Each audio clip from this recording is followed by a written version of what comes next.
Okay, for this very surprising effect, you need the ace through queen of hearts. For some reason, the hearts just seem to work better here.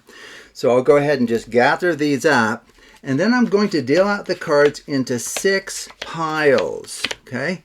And hopefully we're not going off camera. Now, the important thing is I found that it's important to deal from left to right, which is what I've done. And then the second level, you deal them out in the opposite order. This is called a serpentine deal. Okay. Now, at this point, we can just randomly pick these up. You want this one first, then the far right, far left, the one in the middle, okay? Left, and then right. Okay. Very good.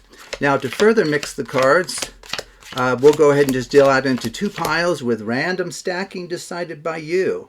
You want right on left? Okay, very good.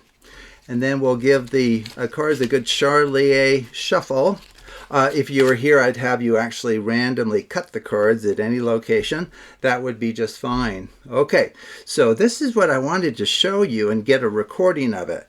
I have found that if I hold the cards right in the middle and I rotate them 180 degrees clockwise, like this, something very surprising happens.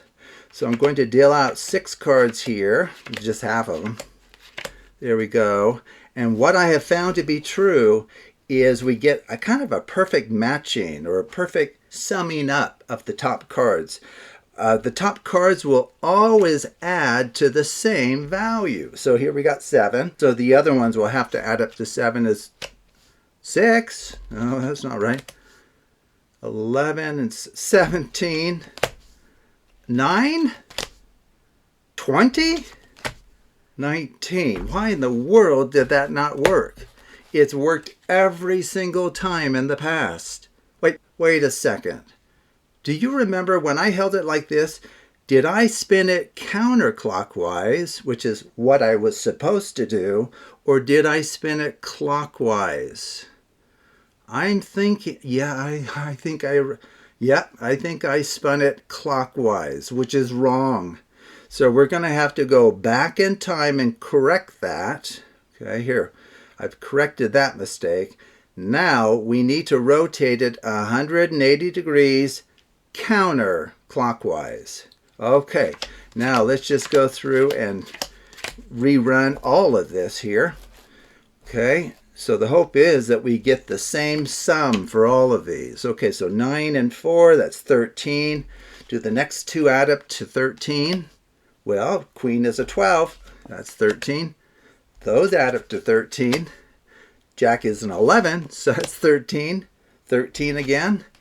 And 13. It worked like a charm after I fixed my mistake there, of course. Okay, so this will work for you if you just follow the exact steps that I did, including the kind of supposed mistake in the middle. All of that is part of the routine. So if you just follow what I did, this will work for you every single time. So thank you for watching, and take a look at other videos on the Absolute Math Magic channel.